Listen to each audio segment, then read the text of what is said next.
Hello everybody, welcome along to Sportsbet TV. Paul Alster here with you. Delighted to be here and wishing you all a very Merry Christmas and fingers crossed and hoping for a much better New Year and a much better 2021 than most of us have experienced in Britain and beyond in the last 12 months. It's been a difficult time.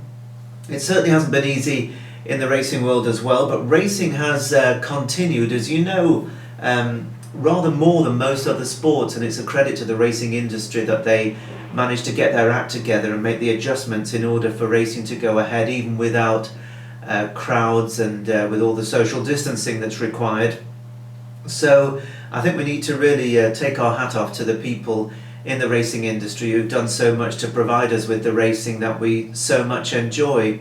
And as we come to Christmas, this is the time most of us look forward to, and of course the King George meeting, which we'll be looking at very shortly.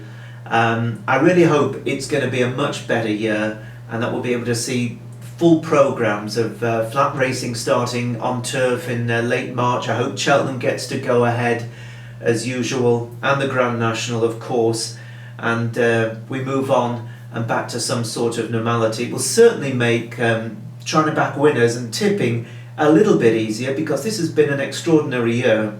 Now those of you that follow us will know that I've done really well. I don't mind saying it, especially over the last month or two, with some really big prize winners. None bigger of course than 66 to 1 shot York Hill a few weeks ago at Newcastle in the rehearsal chase, but there have been plenty of others. I'm always trying to find value. If you don't know much about me, well, I'm a former racing commentator, a journalist, a form analyst. I've been a racehorse breeder. I've also been involved in the management of racing overseas, and this has been very much my life for a very long time. I was also an SP returner for many years, so I have quite an intimate knowledge of the betting markets. So first of all, last week, very quickly, didn't quite go to plan after the 2 big weeks that preceded it. 3 selections we gave you, all at Ascot, where the ground was really quite desperate. Drumcliff, well, we beat the odds there, 10 to 1 recommended. He returned 8 to 1, finished 6th. Travelled well until he ran down into Swindley Bottom into the final mile, and then he completely lost the plot, which was a surprise. I thought he'd run better. Beware the Bear, well, he was on an off day. He had a real sulk, which he's done before in the past, but having run so well at Newbury the time before, I was very hopeful he'd be on his best behaviour, but he wasn't. We recommended him at 12 to 1. Again, we beat the odds. He was returned at 15 to 2, finished 7th in the big chase. And then the one that I really did think was going to produce something, he did run well, was Belfast Banter, the Irish raider, who I told you would be brought very quietly into the race from off the pace, because he only just gets the 2 miles. Well, Kevin Sexton must have thought he was riding one of the top sprinters in the world from the home turn, because he gave the leaders about 20 lengths start into the home straight, got to within 4 lengths going to the last one. I thought if he keeps going he's going to win this, but in the end his run petered out. He finished a very creditable 5th, and if he were on as recommended each way at 16 to 1, he would have shown a nice profit on Belfast Banter. But I think if Kevin Sexton could ride the race again, and I'm rarely in the business of criticising jockeys, and it's not a criticism, it's just I think that he would have learned more, having very rarely ridden at Ascot in the past, if ever, and I think he would have sat that little bit closer to the pace, and I believe that view is endorsed in the Racing Post review of the action there. Well, let's move on to the Christmas action then. I've got 4 recommendations for you, 3 of them on Boxing Day and 1 in the Welsh National on Sunday the 27th.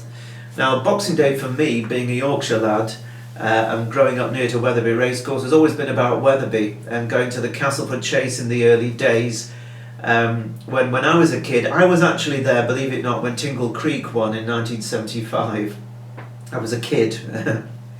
But I remember very, very clearly the likes of Badsworth Boy in the 80s for Michael Dickinson, and one of my all-time favourites, Little Bay, who won the race twice, and Pearly Man and Waterloo Boy and Viking Flagship, and all those horses that won at Wetherby.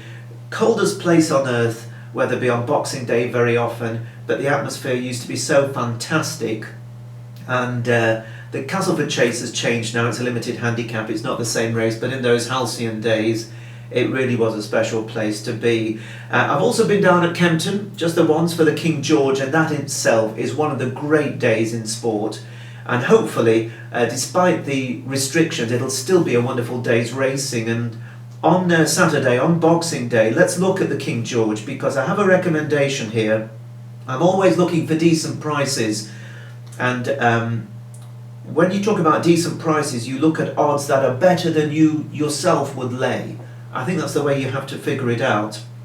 And a piece of advice to you, those that are looking to try and beat the bookies, is to look at a race without looking the odds and go through the market and look at each horse and decide what odds you would offer if you were a bookie.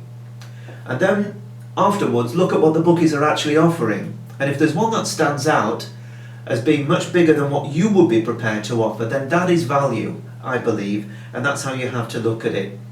Well, the King George VI this year has attracted 9 runners, including Clan des Obeaux, who's won it the last 2 years, and he was a runaway victor 12 months ago, beating Surname in tremendous fashion. That really was an outstanding effort, and he's already been second this season in the Betfair Chase 5 weeks ago, which should have put him spot on. Sam Twiston-Davis is going to ride Clan des Obeaux, who's likely to start favourite at around the 2-to-1 mark. Very interesting that Nicky Henderson supplemented Santini for this. It's a bit of an afterthought, I think, but he ran very well indeed. And remember, he was on his seasonal reappearance in the Many Clouds Chase at Aintree, and remember, he was only beaten a neck in the Gold Cup at Cheltenham, so he really is very, very high class. I think you can ignore the way Lost in Translation ran on his first run of the season. The yard were under a bit of a cloud. The ground was really, really desperate, and he wasn't knocked about when it was clear he wasn't going to win. For me, the dark horse of the race is Waiting Patiently, who's been off for over a year. I've so wanted to see him run 3 miles, and of course he ran in this race 2 years ago and was going perfectly well as they passed the stands with a circuit to run. When Bristol de Mai fell and brought him down, I was on him that year. I thought he'd go very close, but he's been so lightly raced since then. He did run a blinder when a close third in the Tingle Creek over 2 miles in December of 2018, but it would be remarkable if he could win at this level. First time to complete over 3 miles in a King George. And you've got old Frodon, who's a wonderful jumper. I'm sure he's going to be up there with the pace, but I'll be surprised if he doesn't find 1 or 2 too good. And that brings me to my selection. And the selection is Surname, trained by Paul Nicholls and the Mount of Harry Cobden. Now, Paul also has Clan des Obeaux, the favourite, but the vibe from his yard is that they believe that they have got Surname exactly where they want him, and this horse is very, very high class. He's just about the highest rated chaser in Britain, and he made a wonderful return to action this season when he beat Vindication and I Right at Wetherby over 3 miles. Now, as I said, I know Wetherby like the back of my hand, and you don't win over 3 miles in good races at Wetherby if you don't stay. So I just don't have any time for those that say he's not going to stay 3 miles at Kempton. He will. I think he's a much stronger horse than he was last year, and his campaign has been tailored for this race, and after that I think for the Cheltenham Gold Cup if he wins. Now, I believe he'll win, and I've looked at the race. I went through it and I thought to myself, if I was Lane, I'd be offering around 9-4. And so when I saw that the odds on offer are 11-4, which is on offer at the time of this recording, which is on Thursday afternoon, so a couple of days ahead, because we're not going to be working Christmas Day, let's be fair. We've got the Betfair Sportsbook and Paddy Power both going 11-4. And I think that's really good value. I wouldn't be surprised if there's a move for him on the day. And I think he's going to run a massive race. So for me, 11-4, he's rated £5 superior to the favourite, Clan des Obeaux, his stable companion. So 11-4 Surname for me is a value bet. It's bigger than I would lay in the King George at Kempton on Boxing Day.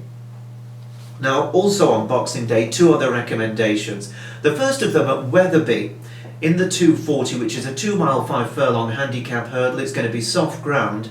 And you may remember that earlier this month I tipped a horse called Look My Way in a handicap hurdle, a class 2 handicap hurdle at Aintree.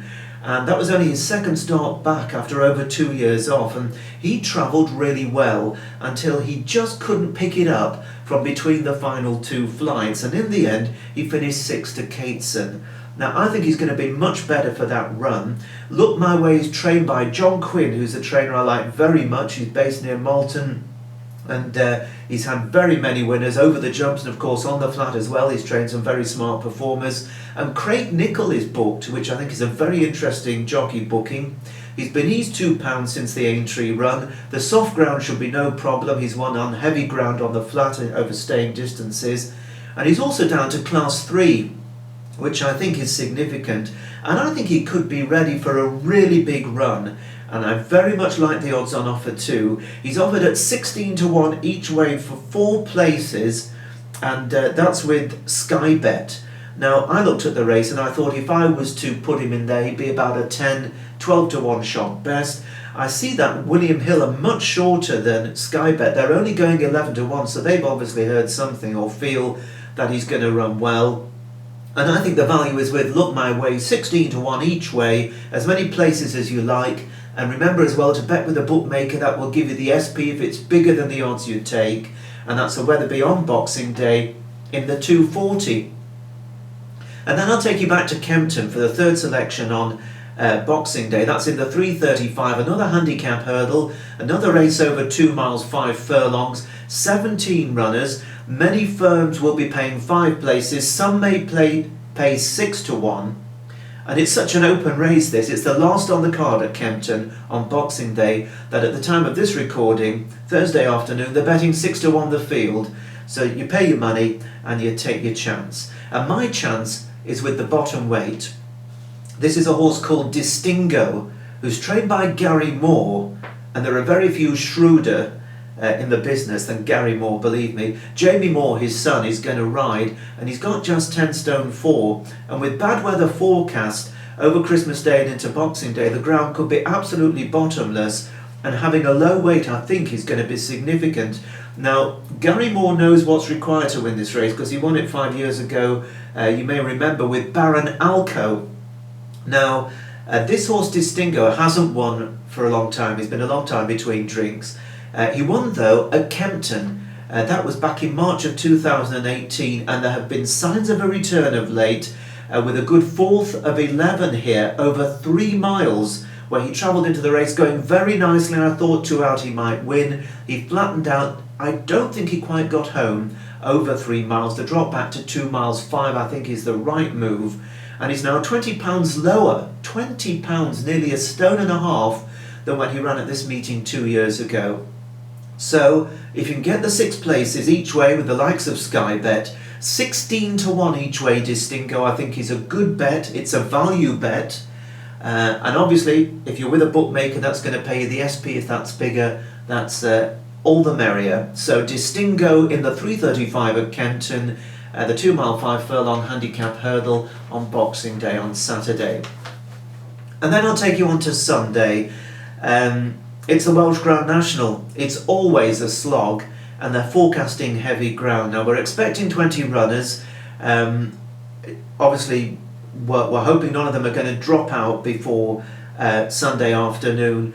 Heavy ground should not be a problem to the favourite, who I think is very interesting, Secret Reprieve. Only £4 higher for his defeat of the 2 Amigos who reopposes. I think they'll both run very well. I don't think at 4 to 1 or thereabouts that Secret Reprieve is value. He may win, but I wouldn't be betting him at those odds. We've got the Novice who's interesting here. The Novice thrown in, Springfield Fox. I thought he was interesting. Old Yala Enki, well, he didn't get very far last time. He just got over, fell at the first, but he's much better than that, and he's a terrific horse, but with a very big weight. Christmas in April will be a popular choice, I'm sure, with plenty of punters. Truckers Lodge won a Midlands National in bottom ground. Ramses de Tai goes well on testing ground, but has got a lot of weight. And I looked at this race, and I've spent a little while on this, and the horse that I'm going to recommend to you here is very big odds. His name is Joe Farrell. He's trained by Rebecca Curtis, and I haven't got a blooming clue who's going to ride him because they haven't jocked anybody up, but he's normally ridden by a good jockey, and Rebecca Curtis obviously trainer of Distingu, Oscar and many other good horses. She knows the time of day. She'll put a good jockey on, that's for sure. Now, Joe Farrell has been a terrific staying chaser in his time. I'm sure many of you know him. He's going to be 12 on New Year's Day, but he still has plenty of ability. Remember, he won the Scottish National in 2018, so we know he stays. That was over 4 miles, admittedly on good ground, but he does stay in testing ground. They've been trying to make an Aintree horse of him, but he just hasn't really taken to the national fences, even though he wasn't disgraced when he was 6 of 14 in the Beecher Chase last time out. Now, just to prove that he does go in very testing ground, he was third behind Trucker's Lodge, a very good third in the Midlands National on heavy ground in March. So we know he stays, we know he can handle heavy ground. He is getting older, and there isn't maybe quite the spring in his step, but this isn't about being sparky, this is about grinding it out and keeping going, because I'm sure at least the half the field are not going to finish this race. They'll be pulling up the length of the Chepstow Straight, and having come down the weights for a Welsh trainer in the Welsh National, 40 to 1 each way. That's 40 to 1, not 14, 40 to 1 each way for Joe Farrell. He could even get bigger with some. I'm so sure some people will look at him and say he's too old, he's only won a national on good ground, but don't forget that third on heavy ground in the Midlands National. He'll be available for 5 or even 6 places, and make sure you're with a bookie who offers you, of course, the SP if it's bigger. So I think Joe Farrell could just run a big race if he's on a going day, and you don't need very much on at 40 to 1 or bigger to make it pay, and it's worth a chance, I think. So those are my 4 for the Christmas period.